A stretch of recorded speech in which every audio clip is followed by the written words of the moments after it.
నమస్తే, welcome to mega debate. Andhra Pradesh పరిస్థితి America దాకా పాకింది అని చెప్పేసి గత 3 రోజులుగా వరుస కథనాలు. ఏమిటి అంటే అది ఆంధ్రప్రదేశ్ కాదు, అదానీ ప్రదేశ్ అన్నట్లుగా ఆయన పోర్టులు కావచ్చు, మిగిలిన వ్యాపారాల్లో కావచ్చు, అన్నిటిలో కూడా అదానీ గారి పేరే మారుమోగిపోతూ ఉంది. ఏంటి అంటే తాజాగా ఒక విషయం బయటకు రావటం, ఏదైతే అమెరికా సైతం అంటే FBI కూడా ఎదురు చూస్తుంది అని చెప్పేసి వార్తా కథనాలు వస్తున్న క్రమంలో అసలు ఏం జరిగింది ఏంటి అనేది వాస్తవంగా 100% ఇదే అనేది ఎవరు చెప్పలేకపోతున్నారు. ఒకటి, కేంద్రంలోని పెద్దలైనా బయట పెట్టాలి, లేదా అసలు ఏం వాస్తవాలు జరిగినాయి అని చెప్పేసి అటు FBI అయినా బయట పెట్టాలి. అయితే ఒక రిపోర్ట్ అయితే వచ్చింది అని చెప్పేసి అంటున్నారు. అఫ్కోర్స్ నేను కూడా దానిపైన స్టడీ చేశాను. స్టడీ చేసిన తర్వాత కొన్ని అంశాలు ఉన్నాయి, కానీ క్లియర్ కట్గా అప్పుడే అన్నీ బయట పెట్టలేం. అయితే ఇక్కడ మాజీ మంత్రి బాలినేని శ్రీనివాసరెడ్డి గారు ఒక సంచలనమైన వ్యాఖ్య మొన్న ఏంటి అంటే, నేను అప్పుడు విద్యుత్ శాఖ మంత్రిగా పనిచేశాను, ఆ సమయంలో అర్ధరాత్రి 1 గంటకి నా దగ్గరకు ఒక అధికారి వచ్చేసి సంతకం పెట్టమని చెప్పేసి అడిగారు, నేను చెయ్యలేదు అని చెప్పేసి అన్నారు. సో ఇందులో వాస్తవం ఎంత ఉంది? ఎందుకంటే ఇక్కడ రాజకీయపరమైన ఆరోపణల, ఎందుకంటే బాలినేని గారు అదే వైసీపీలో ఉండి మాట్లాడితే అది ఒక ఎత్తు, ఆయన ఇప్పుడు జనసేనలో ఉన్నారు. సో మరి ఇటువంటి తరుణంలో ఎందులో వాస్తవం ఉంది? పైగా ఇప్పుడు నిన్న చెవిరెడ్డి భాస్కర్ రెడ్డి గారు కూడా ప్రెస్ మీట్ పెట్టారు. వాసన్న ఇది కరెక్ట్ కాదు, మరి ఇందులో వాస్తవం ఉందా, మీరేదో ఎమ్మెల్సీల కోసమనో లేకపోతే చంద్రబాబు నాయుడు గారు అపాయింట్మెంట్ కోసమో ఈ విధంగా చేస్తున్నారని చెప్పేసి ఆయన అన్నారు. సో అది కరెక్టా రాంగా అనేది చెవిరెడ్డి గారికి ఎలా తెలుసు అసలు ముందు? ఇక్కడ ఈ విషయమే పెద్ద సస్పెన్స్ లాగా వీగుతూ ఉంది. మరి ఇటువంటి తరుణంలో ఆయన ప్రెస్ మీట్ పెట్టి మాట్లాడారంటే అఫ్కోర్స్ పార్టీ ఏమైనా సరే చెప్పుండొచ్చు దానిపైన మాట్లాడమని. ఎందుకంటే ఇదే ఒంగోలు పార్లమెంట్లో బాలినేని గారి ప్లేస్లో ఆయన కంటెస్ట్ చేశాడు కాబట్టి. సో అంటే బాలినేని గారి ప్లేస్లో అంటే ఆయన సొంత నియోజకవర్గంలో ఎంపీగా కంటెస్ట్ చేశాడు కాబట్టి ఆయనతో మాట్లాడిచ్చారా, ఏం జరగబోతుంది, అసలు వాస్తవం ఏంటి అనే అంశంపైన ఈరోజు మనం చర్చ జరుపుతున్నాం. చర్చలో మనతో పాల్గొనబోతున్న వారు కారుమంచి రమేష్ గారు, వైసీపీ అధికార ప్రతినిధి, రాయపాటి అరుణ్ గారు, జనసేన పార్టీ అధికార ప్రతినిధి. మరికొద్దిసేపట్లో రాజకీయ విశ్లేషకులు ఈ యొక్క చర్చలో పాల్గొనబోతున్నారు. రమేష్ గారు నమస్తే అండి. గుడ్ మార్నింగ్ ప్రసాద్ గారు, మీకు ప్యానల్ ఉన్న సభ్యులకు అదాని ప్రేక్షకులందరికీ కూడా వెరీ గుడ్ మార్నింగ్ అండి. సో ఏంటి మరి జగన్మోహన్ రెడ్డి గారి పైన ఒకదాని తర్వాత ఒకటి వస్తూనే ఉన్నాయి. మరి ఈ తరుణంలో అసలు ఏంటి దానిపైన మీకేమన్నా ఐడియా ఉందా? అసలు ప్రసాద్ గారు ఇప్పుడు వచ్చిన ఇష్యూ అనేది ఈ సోలార్ పవర్ గా సంబంధించిన ఇష్యూ. ఈ ఇష్యూలో ఎక్కడో అమెరికా కోర్టులో అక్కడ సెక్యూరిటీ ఎక్స్చేంజ్ కమిషన్ వాళ్ళు ఫైల్ చేసిన కంప్లైంట్ అది. ఆ కంప్లైంట్ మీద రేపు విచారణ జరగాలి, నిజాలు తెలియాలి, అసలు వాస్తవాలు ఎంత ఏంటి అనేది బయటికి రావాలి. దాని మీద ఆల్రెడీ అదానీ కంపెనీ వాళ్ళు కూడా ఇవన్నీ కూడా బేస్లెస్ ఎలిగేషన్స్, అసలు అటువంటిది ఏమీ జరగలేదు, అలాంటిది విషయమే లేదు, బ్రైబింగ్ అనేదే లేదు అని చెప్పి వాళ్ళు చెప్పడం జరిగింది. చెప్పిన తర్వాత కూడా నిజంగా జరిగింది అని అనుకుంటే అమెరికాలో అది ప్రూవ్ అయ్యి ఆ తర్వాత జగన్మోహన్ రెడ్డి గారు బ్రైబ్ తీసుకున్నారనే విషయం బయటకు వస్తే తప్ప దీని మీద ఎవరూ కూడా మాట్లాడలేని పరిస్థితి. కానీ ఏంటంటే అప్పటి వరకు ఈ రాజకీయాల కోసం రకరకాలుగా అందరూ మాట్లాడుతూ ఉంటారు. కానీ ఖచ్చితంగా ఎందుకంటే ఇది అగ్రిమెంట్ జరిగింది స్టేట్ గవర్నమెంట్ కి సెంట్రల్ గవర్నమెంట్ కి మధ్య జరిగింది తప్ప ఒక ఇండివిజువల్ అంటే అదాని కంపెనీకి ఏపీ స్టేట్ గవర్నమెంట్ కి జరగలేదు. మీరు ఇంకోటి తెలుసుకోవాల్సింది ఏంటంటే సెకీకి అదాని వాళ్ళకి డిఫరెంట్ కంపెనీస్ వాళ్ళు అక్కడ పవర్ వాళ్ళకి ఇస్తున్నారు, సెకీకి ఇస్తున్నారు. సెకీ నుంచి మనం కొంటున్నాం, ఏది ఏ గవర్నమెంట్ అయినా ఏ స్టేట్ గవర్నమెంట్ అయినా సరే కొంటుంది.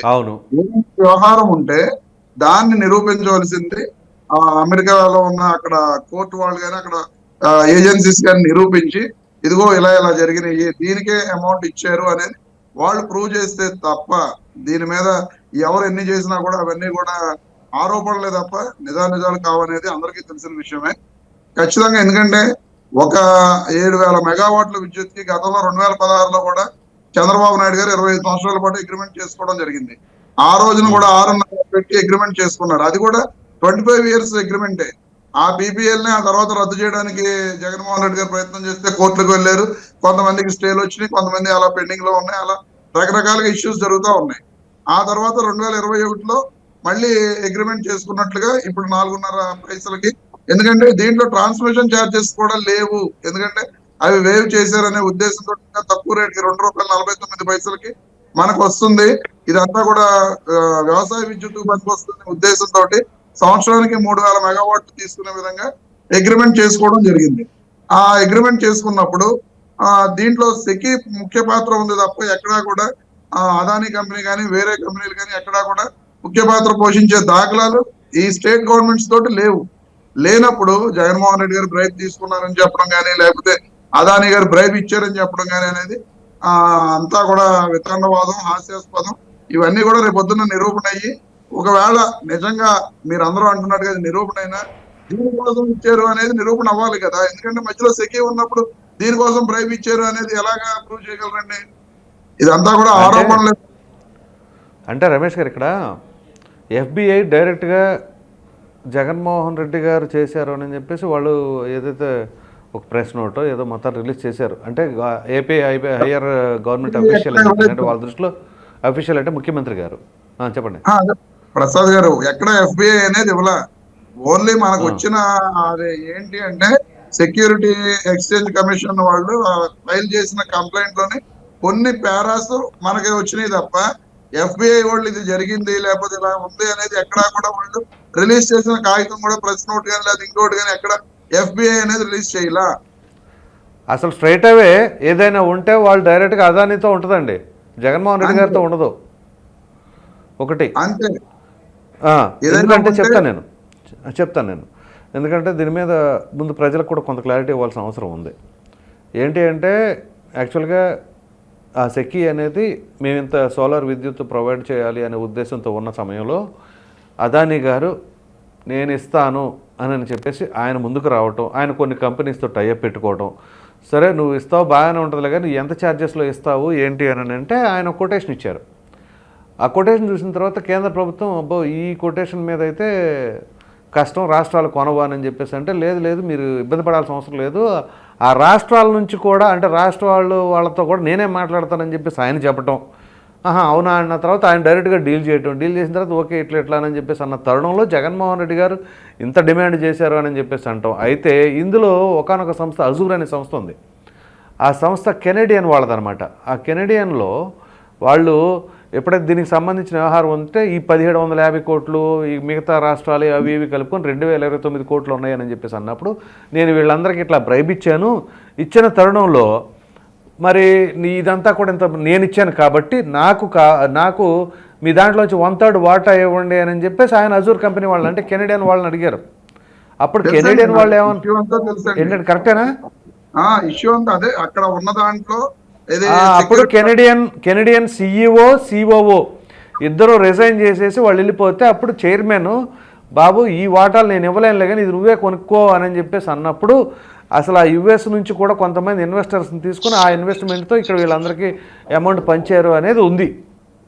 అదే కదా సార్ మెయిన్ ఇష్యూ. యుఎస్ లో ఇన్వెస్ట్మెంట్స్ అదానీ గారు ప్రొక్యూర్ చేయబట్టి ఆ ఇన్వెస్ట్మెంట్స్ అక్కడ బ్రైబ్ ఇచ్చిన ఇన్వెస్ట్మెంట్స్ తీసుకున్నారు అనేదే కేసు. ఎందుకంటే యుఎస్ లో ఇక్కడ ప్రాబ్లం ఏంటంటే సార్ ఒకటే నిమిషం, జగన్ గారి పేరు డైరెక్ట్గా రాకుండా ఎప్పుడైతే జగన్మోహన్ రెడ్డి గారికి లంచం ఎక్కువ అడిగారు కాబట్టి అందులో సింహభాగం ఆయన అడిగారు కాబట్టి దాని గురించి నేను పెట్టుబడి తేవాల్సి వచ్చింది అనేది అంటే ఇక్కడ సెంటర్ ఆఫ్ అట్రాక్షన్ ఏమవుతుందంటే జగన్మోహన్ రెడ్డి గారి వైపు వెళ్తుంది. ఇప్పుడు నేను అదే చెప్తున్నానండి, అదానీ గారు రేపు పొద్దున్న నేను జగన్మోహన్ రెడ్డి గారికి బ్రైబ్ ఇచ్చాను ఇది కన్ఫర్మ్ అని ప్రూవ్ చేయగలిగారు అనుకోండి తప్పే ఉంది. అప్పుడు ఖచ్చితంగా శిక్ష ఎవరైనా భారం వహించవలసిందే కదా. ఇప్పుడు అది చెప్పవలసింది అదానీ గారు, ప్రూవ్ చేయవలసింది అక్కడ ఉన్న ఏజెన్సీస్. ఈ రెండూ లేకుండా ఇక్కడ ఏదో జరిగిపోయినట్లుగా జగన్మోహన్ రెడ్డి గారు 1750 కోట్ల రూపాయలు తీసేసుకున్నారు అని చెప్పి సరే అది ఆధారాలతో బయట పెడతారు, అది వేరే విషయం. మరి ఇప్పుడు బాలినేని గారు చేసిన కామెంట్స్ ఎట్లా చూస్తున్నారు? ఇప్పుడు బాలినేని గారు అనే వ్యక్తి గతంలో వైఎస్ఆర్ కాంగ్రెస్ పార్టీలో ఉన్నారు. ఆయన వైఎస్ఆర్ కాంగ్రెస్ పార్టీలో ఉండగా ఈ విషయం అనేది ఆ రోజు నేను కేబినెట్ కి ఇది వచ్చింది అర్ధరాత్రి పూట 1 గంటకి. అయినా నేను ఒక విషయం అడుగుతున్నాను ప్రసాద్ గారు, ఎంత ఆఫీసర్ అయినా సరే అర్ధరాత్రి పూట 1 గంటకి వెళ్ళి సంతకం పెట్టమని అడిగేటంత పరిస్థితి ఉండదంటారా? ఏమో మరి ఆ సిచ్యువేషన్ అట్లా ఉందా, ఇప్పుడు జరుగుతున్న పరిణామాలను బట్టి జరిగి ఉండొచ్చు కూడా అనుకోవచ్చు. ఆయన నేను సంతకం పెట్టలేదు అన్నాడు. పెట్టలేదు అన్నప్పుడు మళ్ళీ అది ఫైలు మామూలుగానే రన్ అయ్యి మొత్తం ఇది అయింది కదా, దానికి ఇబ్బంది ఏముంది? ఇప్పుడు ఎప్పుడైనా సరే ఇప్పుడు ఆయన తన రాజకీయ స్వార్థ ప్రయోజనాల కోసం, ఎందుకంటే ఇప్పుడు పార్టీ మారిపోయి ఉన్నాడు ఆయన, ఏదో ఇప్పుడు నేను ఎలిగేస్తే నన్ను నెత్తి మీద పెట్టుకుంటారని చెప్పి ఆయన అనుకుంటున్నారు. సరే తప్పే ఉంది. ఇప్పుడు ఒక ఎమ్మెల్సీ కోసం కూడా ఏదో 9 కోట్ల రూపాయలు ఆయన ఇచ్చి దాన్ని కొనుక్కుంటున్నారు అని చెప్పే వార్తలు వస్తున్నాయి. ఇవన్నీ మరి నిజమా కాదా అనేది కూడా మీరు ఇన్వెస్టిగేట్ చేసి వాళ్ళు 750 కోట్ల రూపాయల గురించే కాదు, బాలినేని శ్రీనివాసరెడ్డి గారు ఒక ఎమ్మెల్సీని కొనేసి ఆయన చేత రాజీనామా చేపించి ఆ ఎమ్మెల్సీలో ఆయన చేరడానికి ప్రయత్నం చేస్తున్నారు అని చెప్పి వార్తలు కూడా వస్తున్నాయి. దాని మీద కూడా మీరు పెద్ద చర్చ జరుపుదాం. ఆయన ఒక మంత్రిగా కూడా చేసి ఉండారు కదా, అటువంటి ఆయనకి ఎమ్మెల్సీ పదవి కోసం అంత చేయాలంటారా? ఆయనకు చూడని పదవులేం కాదు కదా. అదే అంటున్నారు ప్రసాద్ గారు. ఎందుకక్కర్లా ఈ రోజున ఒంగోలు కాన్స్టిట్యున్సీలో ఆయన పరిస్థితి ఎంత దయనీయమైన పరిస్థితి ఉందో అందరూ చూస్తున్నారు. ఆయన జనసేన పార్టీలో చేరినా సరే ఒంగోలులో ఉన్న టీడీపీ నాయకులు ఏ విధంగా ఆయన గురించి మాట్లాడారో, ఏ విధంగా ఆయనకు వార్నింగ్లు ఇచ్చారో, ఏ విధంగా పవన్ కళ్యాణ్ గారికి కూడా వార్నింగ్లు ఇచ్చారో మనం అందరం చూసిన విషయాలే. మరి ఈ రకమైన పరిస్థితులు ఉన్నప్పుడు ఆయన ఏదో ఒక పదవి లేనిదే నేను ఈ కాన్స్టిట్యున్సీలో తిరగలేను, నన్ను తిరగనివ్వడం తెలుగుదేశం వాళ్ళు దాడులు చేస్తారనే ఉద్దేశంతో ఆయన ఉన్నారు. దాని గురించి ఆయన పదవి కొనుక్కుందాం అని చెప్పి ప్రయత్నాలు చేసి ఉండొచ్చు కదా. ఇవి కూడా ఆరోపణలే, ఎవరు చెప్పినా సరే ఆరోపణలే ఇవి కూడా. సో ఆ ఎమ్మెల్సీని 9 కోట్ల రూపాయలు కొనుక్కుంటున్నారనే ఆరోపణలు ఉన్నాయి. మరి అది కూడా మనం ఎంక్వైరీ చేసి, మరి అది కూడా బ్రైబ్ ఇవ్వడమే కదా. ఒక ఎమ్మెల్సీని రాజీనామా చేపించేసి 9 కోట్ల రూపాయలు కొనుక్కుని ఆ ఎమ్మెల్సీలో ఆయన రేపొద్దున అకామిడేట్ అవుదామని అనుకోవడం కూడా బ్రైబ్ ఇవ్వడమే కదా. దాని మీద కూడా పెద్ద విచారణ జరిపించి సిబిఐకో సిబిఐడికో ఇచ్చి ఇది నిజమా కదా అని తేల్చాల్సిన బాధ్యత కూడా అందరి మీద ఉంది. ఈ ఆ రోజు సిబిఐ ఎంత తొందరగా అవుద్దో మీకు తెలియదేం కదా. వైఎస్ వివేకానంద రెడ్డి గారి హత్య సంగతి తెలుసు కదా. ఇప్పుడు సిఐడికి ఒకసారి కూటమి ప్రభుత్వం కదా అధికారంలో ఉంది. మళ్ళీ సిఐడి చేస్తేనే ఏదో అధికారంలో ఉన్న పార్టీలు చేయించుకున్నాయి అంటారు కదా. ఇంకా అలాంటప్పుడు మీరు కూడా ఎఫ్బిఐనే తీసుకురావాలి, తప్పదు. ఎఫ్బిఐ తీసుకొచ్చి బాలినేని శ్రీనివాసరెడ్డి గారి ఇష్యూలో కూడా మీరు ఎంక్వైరీ చేయించాలి. అమెరికా వాళ్ళు అంత ఖాళీ ఉండారంటారా? చేపించాలి, మరి తప్పదు కదా. ఇప్పుడు చేపిస్తారు కదా జగన్మోహన్ రెడ్డి గారి గురించి. సరిపోయింది. గవర్నర్ గారు పర్మిషన్ ఇప్పుడు బాలినేని గారు అన్న కామెంట్స్ ఎలా చూస్తారంటే, బాలినేని గారి మీద తిరిగి ఆయన ఎమ్మెల్సీ పదవి గురించి ఎలా చేస్తున్నారని మీరు తిరిగి వేరే కేసుకి వెళ్ళిపోతున్నారు. బాలినేని గారు అన్న కామెంట్స్ నిజంగా ఆయన చెవిరెడ్డి గారికి ఎలా తెలుసండి చెప్తున్నారు ఇప్పుడు. ఏదండి అది కరెక్ట్ కాదు, అది కరెక్ట్ కాదు. చంద్రబాబు నాయుడు గారి అపాయింట్మెంట్ కోసం లేదా ఒక ఎమ్మెల్సీ పదవి కోసం అంటున్నారు ఒకటి. మరి చెవిరెడ్డి గారికి ఏమన్నా సరే అప్పుడు అంటే క్యాబినెట్లో ఆయన కూడా లేడు, అప్పుడు క్యాబినెట్లో ఉందేమో బాలినేని గారు. ఈయన అర్ధరాత్రి వెళ్ళింది ఆయన దగ్గరికి. ఈ విషయం చాలా కాన్ఫిడెన్షియల్గా జరగాలని చెప్పేసి జరిగిందని చెప్పేసి మనకు తెలుస్తూ ఉంది కదా ఇన్ఫర్మేషన్. అటువంటి తరంలో చెవిరెడ్డి భాస్కర్ రెడ్డి గారికి ఎలా తెలిసింది ఈ విషయం? సొంత పార్టీ వాళ్ళకి కూడా తెలియకుండా చేశారంటారు కదా. అదే సార్, ఇప్పుడు కేబినెట్ లో ఉన్న మంత్రులు ఈ విషయం మీద మా గతంలో కేబినెట్ లో ఉన్న మంత్రులు మాట్లాడుకుంటారు కదా ఏం జరిగింది ఏంటనేది. ఈ రోజున అక్కడ చెవిరెడ్డి భాస్కర్ రెడ్డి గారు ఒంగోలు పార్లమెంట్ కి ఇన్ఛార్జ్ గా ఉన్నారు. ఆయన బాలినేని శ్రీనివాసరెడ్డి గారు చేసిన ఆరోపణల్ని ఖండించవలసిన బాధ్యత ఆయనకే ఉంది. సో ఆయన ప్రెస్ మీట్ పెట్టి చెప్పారు. ఇందులో దాంట్లో జరిగిన విషయాలు అక్కడెక్కడో దాకా ఎందుకు సార్, దీంట్లో ఏదో జరిగింది అని చెప్పి ఆ రోజున పయ్యావుల కేశవ్ గారు సెంట్రల్ గవర్నమెంట్ కంప్లైంట్ చేయడం జరిగింది. మీకు గుర్తుందో లేదో. కంప్లైంట్ చేస్తే ఆ సెంట్రల్ గవర్నమెంట్ నుంచి సెకండ్ నుంచి కానీ సెంట్రల్ గవర్నమెంట్ నుంచి కానీ దీంట్లో ఏం జరగలేదు, ఇదంతా కూడా కరెక్ట్ గా జరిగింది ప్రాసెస్ అని చెప్పి వాళ్ళు రిపోర్ట్స్ ఇవ్వడం జరిగింది. ఇచ్చిన తర్వాత ఇది కరెక్ట్ అని చెప్పి పయ్యావుల కేశవ్ గారు హైకోర్టుకి వెళ్ళారు. ఈ రోజుకి హైకోర్టులో కేసు పెండింగ్ లో ఉంది. దట్ మీన్స్ ఆ రోజు మరి బాలినేని శ్రీనివాసరెడ్డి గారు ఇదంతా కరెక్ట్ గా ఉందని చెప్పి చెప్పడమే కదా. Okay right. గవర్నమెంట్ కూడా ఇదంతా చెప్పి దాన్ని అప్రూవ్ చేసింది కదా. మళ్ళీ వస్తాను అంటే ఇది ఎఫ్బిఐ దాకా వెళ్ళి అన్ని బయటపడతాయి అని తెలియదు కదా అప్పుడు. ఇప్పుడు రిపోర్ట్లు వచ్చినాయేమో. సార్ ఇండియాలో ఉన్న సెంట్రల్ గవర్నమెంట్ కూడా అప్పుడు కరప్ట్ గవర్నమెంటే కదా. అంటే బయట వ్యాపారాలు కూడా జరిగినాయి అన్న సంగతి మరి తర్వాత బయటపడినాయేమో. మనం తర్వాత మాట్లాడదాం. ఒకసారి అరుణ గారితో మాట్లాడి వస్తాను నేను. అరుణ గారు నమస్తే అండి. నమస్తే సార్, మీకు ప్యానెల్లోని పెద్దలకి వీక్షకులు నమస్కారం. ఏంటి బాలినేని గారినేమో మీ పంచన చేర్చుకున్నారు, చేర్చుకున్న దగ్గర నుంచి లేనిపోయిన వివాదాలు. మీరు టీడీపీ ఏమో మంచి ఫెవిక్విక్ వేసినట్టు ఉండారు. అటువంటి ఆ ఫెవిక్విక్ను కూడా విడదీసే ప్రయత్నం కూడా ఇందులో అవకాశం ఇచ్చినట్టు ఉంటుంది. మరో ప్రక్కనేమో మీ దాంట్లో ఏదో నామినేటెడ్ పదవి ఏదో ఎక్స్పెక్ట్ చేసి ఆయన వచ్చారు, మరి అది రాలేదు కాబట్టి ఒక ఎమ్మెల్సీని కొనుక్కుంటున్నారు అది ఇది అని చెప్పేసి ఆయన అంటున్నారు. సో బాలినేని గారు చెప్పే వాటిలో వాస్తవాలు ఎంత ఉన్నాయి సార్? బాలినేని గారు ఎమ్మెల్సీని కొనుక్కుంటున్నారు అని చెప్పేసి వీళ్ళకెలా తెలిసిందో మాకు కూడా తెలియదు సార్. పైగా 10 కోట్లు అంటే రౌండ్ ఫిగర్ నమ్మర్ అని చెప్పేసి బాటా రేట్ లాగా ఒకటి తగ్గించి 9 కోట్లు అని చెప్పి చెప్తున్నారు. అంటే నమ్మడానికి వీలుగా ఉండిద్దేమో అన్నట్లుగా అనుకుంటా బహుశా. రెండోది సార్, అసలు యాక్చువల్ గా ఈ ఇష్యూ ముందు అమెరికా కోర్టులు ఈ విషయాన్ని బయట పెట్టిన తర్వాత బాలినేని శ్రీనివాసరెడ్డి గారు అప్పుడు విద్యుత్ శాఖ మంత్రిగా ఉన్నారు కాబట్టి ఆయన వచ్చి ఆయన స్టేట్మెంట్ ఆయన ఇచ్చుకున్నారు తప్ప ముందు బాలినేని శ్రీనివాసరెడ్డి గారు బురద లేదు, తర్వాత వచ్చి అమెరికా కోర్టులు స్టేట్మెంట్ ఇవ్వలేదు సార్. ఫస్ట్ ఒక ఇష్యూ అనేది బయట పడిన తర్వాత సంబంధిత శాఖ మంత్రిగా అప్పుడు పని కొనసాగినటువంటి బాలినేని శ్రీనివాసరెడ్డి గారి ముందు పెట్టినటువంటి ఒక ప్రశ్నకి అప్పుడు మీరే ఉన్నారు కదా అని చెప్పేసి పెట్టినటువంటి మీడియా మిత్రులు పెట్టినటువంటి ప్రశ్నకి ఆయన వివరణ ఆయన ఇచ్చుకున్నారు. ఏమి ఇచ్చారు క్లియర్ గా, అర్ధరాత్రి ఈ ఒప్పందం జరిగింది, బట్ అది నా ఇష్టం లేకుండా నా ఆమోదం లేకుండా క్యాబినెట్ లో పెట్టుకుని ఆమోదించుకున్నారు. అర్ధరాత్రి వచ్చి శ్రీకాంత్ అనే వ్యక్తి నాకు సంతకం చేయమని చెప్పేసి అంటే నేను నాకున్నటువంటి నా పిఏలు హెచ్చరించిన మీదట ఇంత సడన్ గా వచ్చి సంతకాలు అడుగుతున్నారంటే మీరు పెట్టద్దు, ఇందులో ఏదో మతలబు ఉంది, పూర్తిగా తెలియకుండా సంతకాలు పెట్టద్దని నా పిఏలు నన్ను హెచ్చరించిన మీదట నేను సంతకాలు పెట్టలేదు. నేను పెట్టలేదు కాబట్టే మరుసటి రోజు కేబినెట్ సమావేశం జరిగింది, కేబినెట్ లో పెట్టుకుని ఆమోదించుకున్నారని చెప్పేసి క్లియర్ గా చెప్పాడు ఆయన. నేను పలానా డేట్ న నైట్ వచ్చారు నా దగ్గరికి సంతకానికి అనడానికి, నెక్స్ట్ డే క్యాబినెట్ మీటింగ్ జరిగింది అనడానికి రెండింటికి సింక్ అయిన అబద్ధం ఏమీ లేదు. ఆయన చెప్పిన date next day cabinet date రెండు ఒకటే. అంటే క్యాబినెట్ జరిగిన దాని ముందు రోజు నైట్ చెప్పేస్తే సరిపోద్దని ముందు రోజు చెప్పారు. నైట్ ఆయన దగ్గరికి వచ్చి అడిగారు, నెక్స్ట్ టైం నువ్వు పెట్టకపోతే మేము క్యాబినెట్ లో పెట్టుకుని ఆమోదించుకుంటామన్నారు, అలాగే చేశారు అని చెప్పేసి ఆయన క్లియర్ గా చెప్పిన విషయం.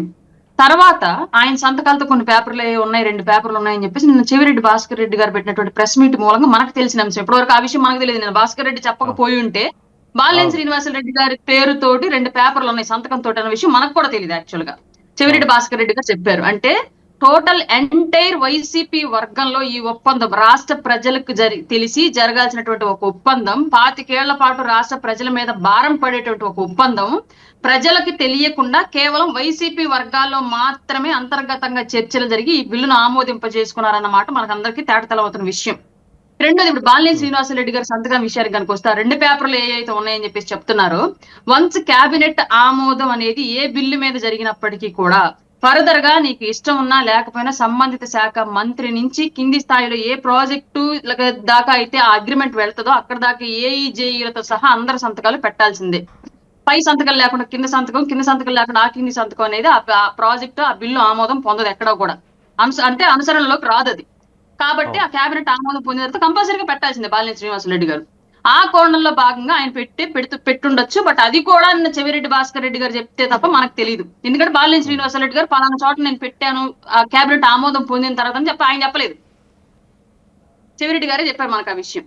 అలాగే ఇప్పుడు వీళ్ళు మాట్లాడుతున్నట్టు ఇంకొక అంశం ఏంటి అంటే, ఇది ప్రధానంగా అమెరికా కోర్టుల్లో మనీ లాండరింగ్ అని, మనీ మిస్యూజ్ జరిగింది, వాళ్ళు చేసుకున్నట్టు ఒక ఒప్పందాలు అని చెప్పేసి జరిగిన దానిలో భాగంగా ఇండియాలో ఆంధ్రప్రదేశ్ కి సంబంధించినటువంటి అప్పటి ప్రభుత్వం అండ్ అప్పటి ముఖ్యమంత్రి జగన్మోహన్ రెడ్డి వీళ్ళకి సంబంధించి ఇంత అమౌంట్ వెళ్ళిందని వాళ్ళ దర్యాప్తులో జరిగినటువంటి వెల్లడైనటువంటి అంశం. 2 సంవత్సరాల క్రితం నమోదైన ఒక కేసు, ఈ 2 సంవత్సరాల పాటు జరిగినటువంటి దర్యాప్తులో భాగంగా ఒక ఎవిడెన్స్ బయటపడింది. ఆ ఎవిడెన్స్ ను వాళ్ళు బయట పెట్టారు, పలానా ముఖ్యమంత్రికి ఇంత ఇచ్చారు అని చెప్పేసి. అది కూడా అనఫీషియల్ అమౌంట్ అని క్లియర్ గా అక్కడ నమోదైన కేసు. అది అనఫీషియల్ అమౌంట్ 1750 కోట్లు ఒక ముఖ్యమంత్రికి తెలియకుండా ఇంకా ఏ కింది స్థాయి ఉద్యోగి ఇంకో కింది స్థాయి మంత్రి తీసుకునే ప్రసక్తి అయితే లేదు. కేంద్రం ఉంది దీంట్లో అని చెప్పి చెప్తా ఉన్నారు. కేంద్రం ఉంది అని మనం కనుక నమ్మాల్సి వస్తే ఫస్ట్ ఆదాని గారిది అలాగే జగన్మోహన్ రెడ్డి గారిది మీటింగ్ లో మనం గమనించినట్లయితే అక్కడ ఏ కేంద్ర ఇంధన వనరుల శాఖ మంత్రి గారు కానివ్వండి, ఏ విద్యుత్ శాఖ మంత్రి గారు కానివ్వండి ఆ మీటింగ్ లో మనకు కనిపించాల. డైరెక్ట్ గా ఆదాని గారు జగన్ గారి కూర్చొని మాట్లాడుకున్నారు. ఆ ఒప్పందాలకు సంబంధించి ఏం ఒప్పందాలు అప్పుడు జరిగినాయి అనే విషయం కూడా మనకు బయట తెలియదు. అప్పుడు రాష్ట్రానికి సంబంధించినటువంటి ఇంత పెద్ద ఒప్పందం జరిగినప్పుడు ఇది ఇలా జరిగింది, దీనికి సంబంధించి మనం ఇంత ఒప్పందం కుదుర్చుకున్నాము అని చెప్పేసి అప్పటి జగన్మోహన్ రెడ్డి గారు బయట పెట్టకపోవడం నిజంగానే ఆశ్చర్యార్థకం మనందరికీ. అలాగే ఇంత పెద్ద ఒప్పందాన్ని 25 ఏళ్ల పాటు రాష్ట్రానికి సంబంధించిన ఒక ఒప్పందం సంతకం చేస్తున్నప్పుడు పక్క రాష్ట్రాల్లో ఎంతకి ఇస్తున్నారు, ఎంత కొంటున్నారు, అలాగే ఆదాని కాకుండా ఇంకొకళ్ళు ఎవరైనా సరే మనకి ఇంతకన్నా బెటర్ ప్రొక్యూర్మెంట్ లేదంటే బెటర్ ఛార్జెస్ కి ఇవ్వగలరా చేయగలరా అని చెప్పేసి ఏ విధమైనటువంటి పరిశీలన మిగతా వాళ్ళకి సంబంధించి బిడ్డింగ్ ఇట్లాంటి అంశాలు చర్చలు ఏమి జరగకుండా అతి కొద్ది సమయంలో వాళ్ళ అంతర్గతంగా వాళ్ళ ఇంట్లో ఆస్తుల వ్యవహారాల్లో సంతకాలు పెట్టుకున్నంత ఈజీగా రాష్ట్రానికి సంబంధించిన అంశాల మీద సంతకాలు చేసి బిల్లు ఆమోదం పొందించుకొని ప్రాజెక్టులు కాంట్రాక్ట్లు ఇచ్చేశారు. ఇందులో అవినీతి జరగకపోయి ఉంటే ఇంత ఎర్లీగా ఇంత సీక్రెట్ గా అప్పటి జగన్మోహన్ రెడ్డి గవర్నమెంట్ ఇది చేస్తుందా? చిన్న 1 కోటి రూపాయల కాంట్రాక్ట్ ఇవ్వాలి అంటే రివర్స్ టెండరింగ్ పేర్లు పెట్టి అంతలా పోలవరం ప్రాజెక్టులు, అమరావతి ఇవన్నీ కూడా పెండింగ్ పెట్టినట్టు జగన్మోహన్ రెడ్డి 25 ఏళ్ల పాటు జరిగేటువంటి ఒక కాంట్రాక్ట్ ఇంత సీక్రెట్ గా చేశాడంటే దాని అర్థం ఏంటి? వీటన్నింటికి సంబంధించి ఇవాళ ఇప్పుడున్నటువంటి ప్రభుత్వం దీని మీద ఎంక్వైరీ వేసి చర్యలు తీసుకోవాల్సిన అవసరం అయితే డెఫినెట్ గా ఉంది. దీన్ని కూడా రాజకీయం చేస్తాము. మళ్ళీ ఇప్పుడు మా ఎన్డీఏ కూటమే వైసీపీ మీద కక్ష తీర్చుకుంటుంది, బురద జల్లుతుందని చెప్పేసి అంటే నిజంగానే ఇది తీసుకొచ్చింది బయటకు అమెరికా కోర్టులు, ఆంధ్రప్రదేశ్ కోర్టులు కాదు, అమెరికా ప్రభుత్వం, ఆంధ్రప్రదేశ్ ప్రభుత్వం కాదు. వీళ్ళు ఎంతసేపటికి ప్రజలు ఇంకా నమ్ముతారు మేము ఏం చెప్పినా అన్నటువంటి ఒక అపోహలో ఉండిపోయి ఏది పడితే అది మాట్లాడుతున్నారు తప్ప వాస్తవాలను తెలుసుకునే పరిస్థితి వైసీపీ లేదు. రైట్, ప్రసాద్ గారు చెప్పండి. ఇప్పుడు మేడం గారు అన్నట్టు ఇది చాలా సీక్రెట్ గా జరిగింది, ఇంతవరకు ప్రజలకు తెలియదు అలా మాట్లాడుతున్నారు. సీక్రెట్ గా జరగడం ఏంటంటే పయ్యావుల కేశవ్ గారు ఈ అగ్రిమెంట్ మీద డైరెక్ట్ గా సెంట్రల్ గవర్నమెంట్ గా కంప్లైంట్ చేయడం జరిగింది. కంప్లైంట్ చేసిన తర్వాత వాళ్ళు ఎంక్వైరీ చేసి దాన్ని అది కరెక్టే గానే ఉంది, అది ఎక్కడ ప్రాబ్లం లేదని చెప్పి వాళ్ళు మళ్ళీ ఆంధ్రప్రదేశ్ కథనాన్ని చూసి ఆయన పెట్టారు అని చెప్పేసి ఉంది కదా. రాయపాటి గారు చెప్తుంది ఒప్పందానికి ముందు అధ్యయనం జరగలేదని. మేడం గారు ఏం చెప్తున్నారంటే ఇది చాలా సీక్రెట్ గా జరిగింది, 5 ఏళ్ల పాటు జరిగిన అగ్రిమెంట్ ఇంతవరకు ఎవరికి తెలియలేదు, ఇది చాలా కాన్ఫిడెన్షియల్. ఒక నిమిషం వస్తాను నేను. మస్తాన్ రావు గారు క్లారిటీ ఇస్తారు. మస్తాన్ రావు గారు నమస్తే అండి. నమస్తే అండి. సో మనం 2-3 రోజుల నుంచి మనం చూస్తూనే ఉన్నాము ఈ విద్యుత్తుకు సంబంధించిన వ్యవహారం, సోలార్ విద్యుత్తుకు సంబంధించిన వ్యవహారంలో ఎఫ్బిఐ ఏదైతే రిలీజ్ చేసిన డాక్యుమెంట్ కావచ్చు, జగన్మోహన్ రెడ్డి గారి వైపు వేళ్ళు చూపించడం, మరి బాలినేని గారేమో అప్పుడు విద్యుత్ శాఖ మంత్రిగా ఉన్నారు కదా, మరి అర్ధరాత్రి నా దగ్గరకు వచ్చి 1 గంటకి సంతకం పెట్టమని చెప్పి శ్రీకాంత్ అనే అధికారి వచ్చి అడిగారు, కానీ చేయలేదు అని చెప్పేసి ఆయన అన్నారు. దానిపైన చెవిరెడ్డి గారు నిన్న కౌంటర్ ఇచ్చే ప్రయత్నం. చెప్పండి. అంటే ఇప్పుడు ఈ ఒప్పందం మొత్తం కూడా ఇక్కడ ఎక్కడి నుంచి బయటకు వచ్చింది అనేది ఇక్కడ ప్రధానం అండి. మొత్తం ఈ ఒప్పందాలకు సంబంధించిన కుంభకోణం కానీ స్కామ్ కానీ అమెరికాలో వెలుగు చూసిన ఒక కుంభకోణానికి సంబంధించిన మూలాలు వీటికి ఇక్కడ ఉన్నాయి. ఆంధ్రప్రదేశ్, ఛత్తీస్గఢ్, అదేవిధంగా ఒరిస్సా, ఇంకొక 2 రాష్ట్రాలు, తమిళనాడు, వీటికి సంబంధించి ఒప్పందం సెకీ ఏదైతే ఒప్పందం కుదుర్చుకుందో ఆ ఒప్పందం మేరకు అదానీ సంస్థలు, అజూర్ సంస్థలు కానీ అదానీ సంస్థలు కలిసి విద్యుత్తుని సరఫరా చేస్తాయి. ఆ సరఫరా చేసే నేపథ్యంలో సెకీ నుంచి వచ్చిన డిమాండ్ ఏదైతే ఉందో అదే రాష్ట్ర ప్రభుత్వం నుంచి డిమాండ్ వచ్చిన మేరకు సెకీ సప్లై చేస్తుంది. ఆ సప్లై చేసేది అదానీ సంస్థలు అనేది అక్కడ ఒప్పందం మొత్తం టోటల్ ఎంటైర్ ఎపిసోడ్ చూస్తే అర్థమవుతుంది. అయితే ఇక్కడ ప్రధానంగా ఏంటంటే ఈ రాష్ట్ర ప్రభుత్వాలు ముందుకు రాకపోవడంతో అదానీ గారు ఆయా ప్రభుత్వాల అధినేతలను అధికారులను కలిశారనేది ఇక్కడ అభియోగం. ఆ కలిసిన నేపథ్యంలోనే వీళ్ళు వెంటనే ఆ ఒప్పందాలకి వచ్చే విధంగా కొంత బ్రైబ్ ఆశ చూపారు. ఆ రోజు ఉన్న ఎవరైతే అధికారంలో 2019-24 మధ్యన ఎవరైతే అధికారంలో ఉన్నారో, అంటే 2021 ఒప్పందం జరిగింది, అప్పుడు ఒప్పందంలో ఆ కాలంలో ఉన్న ముఖ్యమంత్రులు, లేకపోతే ఇంధన శాఖ అధికారులు, లేదంటే చీఫ్ సెక్రటరీలు వీళ్ళకి బ్రైబ్ ఇచ్చారు అనేది ఇక్కడ వాళ్ళు అభియోగం తాలూకు. ఇది ఇక్కడ ప్రధానంగా ఏంటంటే అసలు మన చట్టాలు ఏం చెబుతున్నా కూడా అక్కడ ఏంటంటే గౌతమ్ అదానీ కానీ, సాగర్ అదానీ కానీ, ఇంకొక 8 మంది మీద అక్కడ కేసు నమోదైంది. అక్కడ ప్రధానంగా అమెరికా పౌరుల నుంచి మాకు ఇండియాలో ఇలాంటి పెద్ద కాంట్రాక్టులు దక్కాయి కాబట్టి ఆ దక్కిన మేరకు ఇక్కడ మేము ప్రజల నుంచి బాండ్ల రూపంలో డిపాజిట్ స్వీకరిస్తామని చెప్పేసి ఇక్కడ వాళ్ళు పబ్లిక్ ఇష్యూకి వెళ్ళారు. ఆ పబ్లిక్ ఇష్యూకి వెళ్ళిన నేపథ్యంలో కొంత సేకరించారు. అంటే అమెరికాకి సంబంధించి ఈ విధంగా పెట్టుబడులు సేకరించాలంటే వాళ్ళకి ఒక చట్టాలు ఉన్నాయి. ఆ చట్టాలు ఏంటంటే ఇక్కడ బ్రైబ్ ద్వారా ఆ టెండర్లు దక్కించుకోవడం అనేది నిషేధం. అదేవిధంగా అక్కడ జరుగుతున్న అంశాలు పారదర్శకంగా వెల్లడించకపోవడం, కొన్ని దాయటం, అంటే పారదర్శకంగా లేకపోవడం, ఇవన్నీ కూడా అక్కడ కేసు నమోదైన దానిలో పేర్కొంటా ఉన్నారు.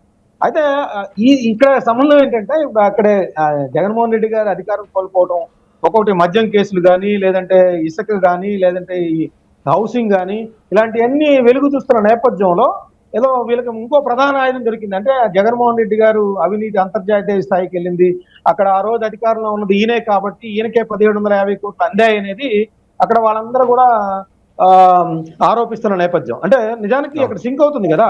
2021లో ఆ రోజు జరిగింది ఏంటి. అయితే ఇక్కడ ప్రధానంగా ఇక్కడ మనం చర్చిస్తున్న అంశం మీరు కూడా బాలినేని శ్రీనివాసరెడ్డి గారు బయటకు వచ్చి ఇందాక అరుణ్ గారు అన్నట్టు అక్కడ వెలుగు చూసింది కాబట్టి ఆ రోజు నేనే విద్యుత్ శాఖ మంత్రిగా ఉన్నారు కాబట్టి తర్వాత అయినా నన్ను విలేకరులు అడిగే ప్రయత్నం ఆయన ముందుకు వచ్చి సమాధానం చెప్పిన నేపథ్యం. అయితే ఆ రోజు ఆయన జరిగింది ఏంటి, నాగులపల్లి శ్రీకాంత్ గారు మా ఇంటికి అర్ధరాత్రి వచ్చేసేసి ఇంటికో లేకపోతే ఎక్కడైతే ఆయన చెప్పిన దీని మీద సంతకాలు పెట్టమంటే నేను చదవకుండా పూర్తి స్థాయిలో నేను పెట్టను అని చెప్పేసి ఆయన అంటాం. ఆ తర్వాత ఉదయాన్నే ఈ ఆపరేషన్ ఇదంటే ఈ ఒప్పందం అన్నట్టుగా పీపీఓ జరిగినట్టుగా అదంతా 7 గంటల్లోనే మొత్తం అక్కడ సాయి ప్రసాద్ గారు ప్రత్యేక ప్రధాన కార్యదర్శి, అదేవిధంగా ప్రధాన కార్యదర్శి, అదేవిధంగా మంత్రివర్గం ముందుకి 8 గంటలకల్లా వెళ్ళిపోవడం, 11 గంటలకల్లా కేబినెట్ సమావేశానికి వెళ్ళిపోవడం, అక్కడ ఆమోదింపు చేయడం జరిగింది. అదే ఇప్పుడు ఇక్కడ ప్రధానంగా ఎక్కడ వస్తుందంటే ఆయన చెప్పిన డేట్లు సింక్ అవటం.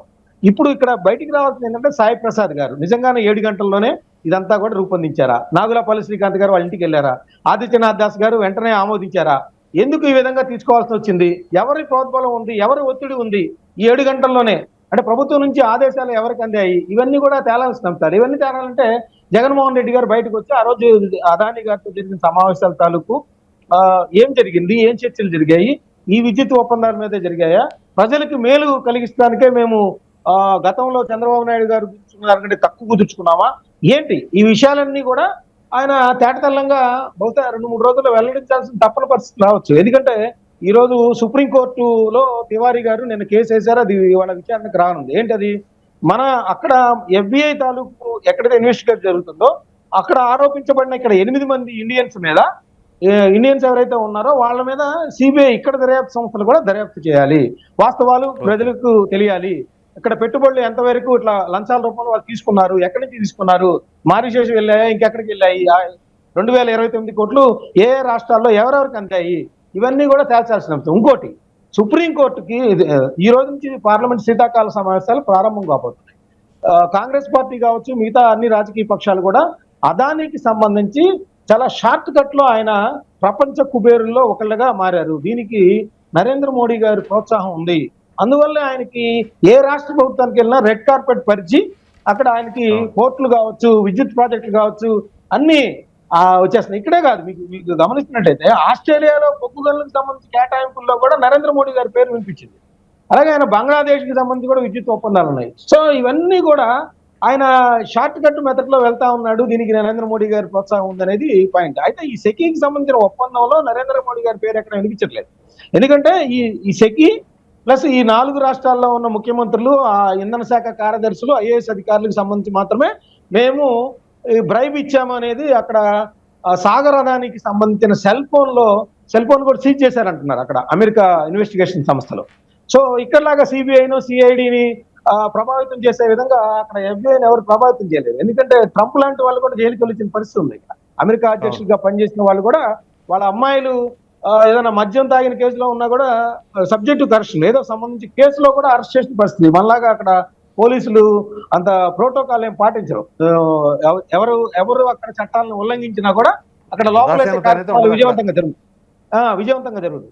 సో ఇక్కడ ఇప్పుడు అసెంబ్లీలో కూడా దీని గురించి చర్చించారు. బీజేపీకి సంబంధించిన విష్ణు కుమార్ రాజు గారు కూడా దీని మీద డిమాండ్ చేశారు. ఇట్లా రాష్ట్ర ప్రభుత్వం తాలూకు ఇన్ని నిధులు ప్రజలకు సంబంధించి రాబోయే 25 ఏళ్ల కాలంలో, ఎందుకంటే మనం నిత్యం ఇప్పుడు ఈరోజు మీతో మాట్లాడుతున్నా ఉన్నా కూడా ఒక పక్కనేమో మనకి విద్యుత్తుకు సంబంధించి బొగ్గు గనులు అయిపోతా ఉన్నాయి. సోలార్ ప్రాజెక్టుల మీదే ఇమ్యూనబుల్ ఎనర్జీస్ కి సంబంధించే మనం ఎక్కువ ఆధారపడాల్సిన కాలం ముందు ఉంది. భవిష్యత్తు తరాలన్నీ కూడా వనరులన్నీ అయిపోతే గనులకు సంబంధించి వీటి మీద ఆధారపడాలి.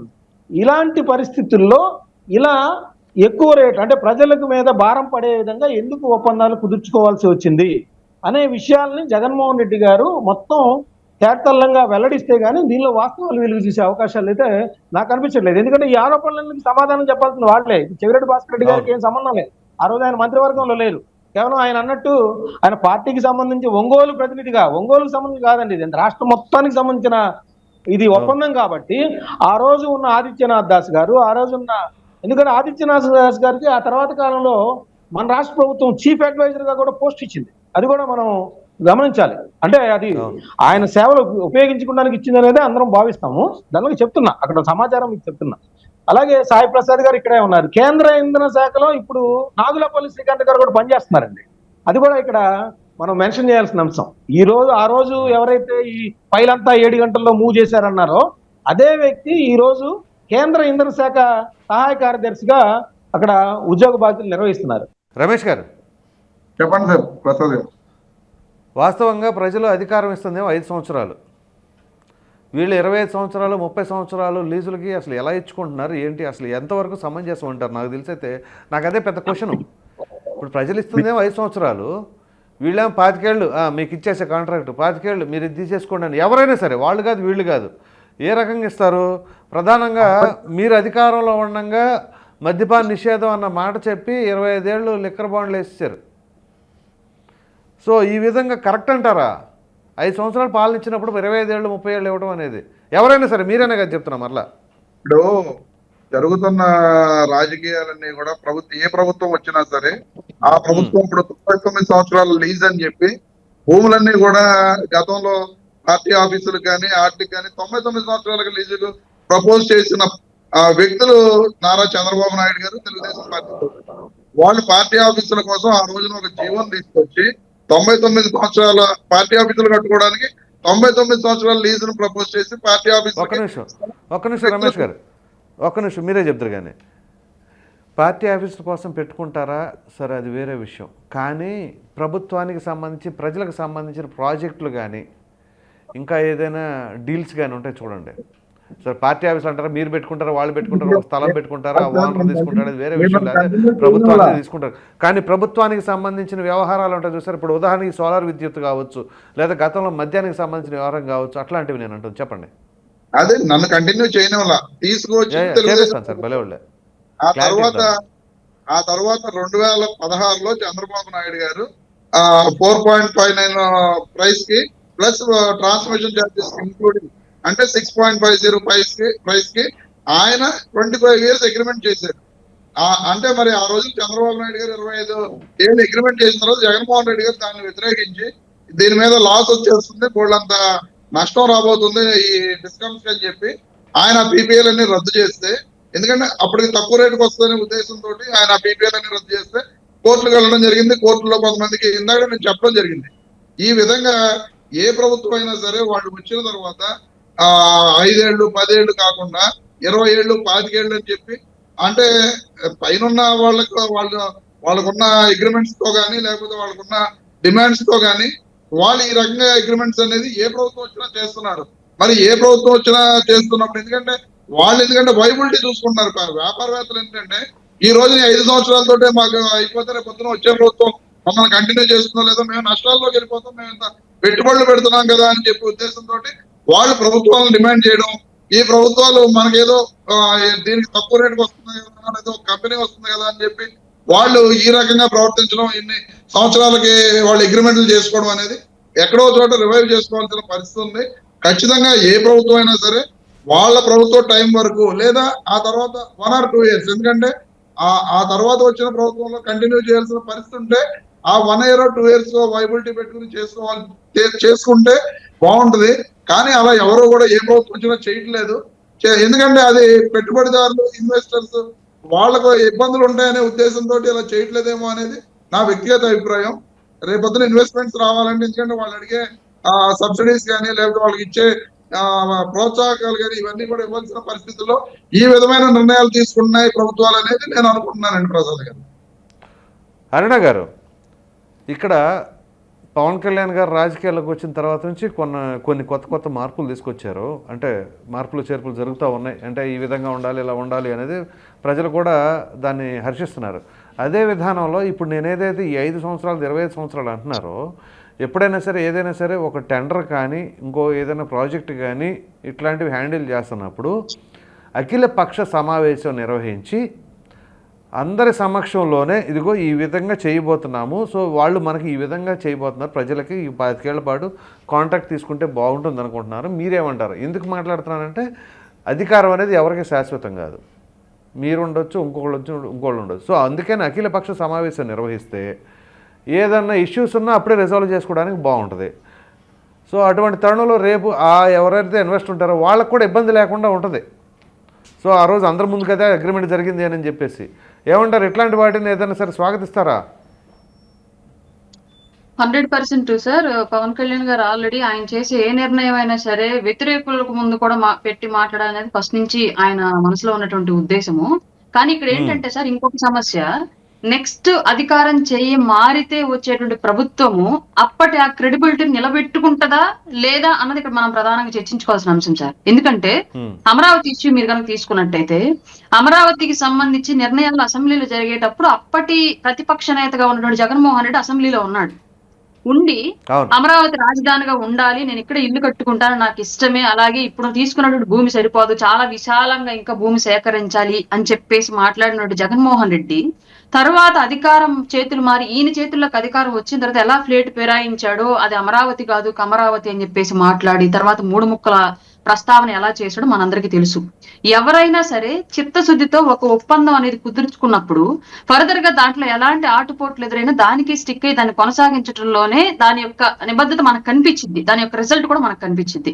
బట్ ప్రభుత్వం మారిన తర్వాత మనుషుల మాటలు, ఆలోచనలు, వ్యక్తిత్వాలు మార్చుకుంటే ఎంత అఖిలపక్ష సమావేశాలు నిర్వహించి నిర్ణయాలు తీసుకున్నప్పటికీ కూడా అది బూడిదలో పోసిన పన్నీరే ఇది తప్ప ఉపయోగం అయితే ఏమీ ఉండదు. కానీ ఈ ప్రపోజల్ అయితే చాలా మంచి విషయం. ఒక విషయం రాష్ట్రానికి సంబంధించినటువంటిది, ఆ రాష్ట్ర ప్రతిపక్షాలు ఉంటాయి, రాజకీయాలకు సంబంధం లేని సామాన్యులు ఉంటారు, అందరికి సంబంధించినటువంటి విషయం ఒకటి డిస్కషన్ లోకి వచ్చినప్పుడు, ఒక బిల్లు దాని మీద చర్చలు జరపాల్సి వచ్చినప్పుడు ఖచ్చితంగా ప్రభుత్వం ఎవరిదున్నప్పటికీ కూడా ప్రతిపక్షాలు విపక్షాలు అందరినీ కూడా ఆహ్వానించి వాళ్ళ మధ్యలోనే దానికి సంబంధించినటువంటి ఒప్పందాలు జరగాల్సినది పెద్ద అందరం కూడా ఆమోదించాల్సిన విషయం సార్. డెఫినెట్ గా ఇది ఉన్నటువంటి ఎన్డీఏ కూటమి కూడా ఆలోచించాలని నేనైతే కోరుకుంటున్నాను.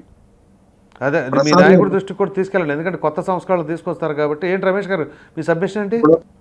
మేడం గారు అమరావతి గురించి మాట్లాడటం జరిగింది. అమరావతిని జగన్మోహన్ రెడ్డి గారు ఆ తర్వాత అసెంబ్లీలో ఒప్పుకున్నారు, ఆ తర్వాత మార్చారు అని చెప్పి ఇదే పవన్ కళ్యాణ్ గారు అంతకు ముందు కూడా తెలుగుదేశం పార్టీ తోటి కలిసి ఉన్నంతసేపు కూడా అదే అమరావతి గురించి చక్కగానే మాట్లాడారు. ఆ తర్వాత అమరావతిలో బోల్డ్ కరప్షన్ జరిగింది, లేకపోతే అది గేటెడ్ కమ్యూనిటీ కింద ఒక కమ్యూనిటీకే అయిపోయింది, రైతుల్ని ఇబ్బందులు పెట్టి ల్యాండ్స్ తీసుకుంటున్నారు అని చెప్పి ఈయన కూడా మాట్లాడిన సంగతులు ఉన్నాయి. ఈయన కూడా అక్కడికి వెళ్ళి బలవంత భూసేకరణ వద్దన్నారు, ఆయన బలవంత భూసేకరణ వద్దన్నారు, అది పెరుమాకలో జరిగింది కాదండి, ఇది ఒక గేటెడ్ కమ్యూనిటీ కింద తయారైందని కూడా అన్నారు. ఎందుకంటే ఇప్పుడు నేను హెచ్చరించారు అనుకోండి, అంతేగాని రాజధాని మార్చాలని అనలేదు కదా.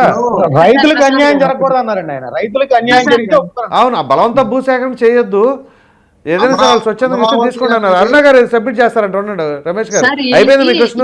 సమస్య ఏంటంటే వైసీపీ వాళ్ళతో వచ్చిన సమస్య ఏంటంటే ప్రధానంగా వ్యక్తిగత అభిప్రాయాలకి వ్యవస్థకు సంబంధించిన అభిప్రాయాలకి తేడా తెలియకపోవడం. అసెంబ్లీలో జగన్మోహన్ రెడ్డి అంటే అక్కడ జగన్మోహన్ రెడ్డి ఒక వ్యక్తిగా కాదు, అక్కడ ఒక అసెంబ్లీ ఒక నియోజకవర్గానికి అలాగే ఒక పార్టీకి వెళ్ళి ఒక ప్రతినిధిగా ప్రతిపక్షంగా ఉండి అతని నిర్ణయాన్ని అతను చెప్పాడు అక్కడ.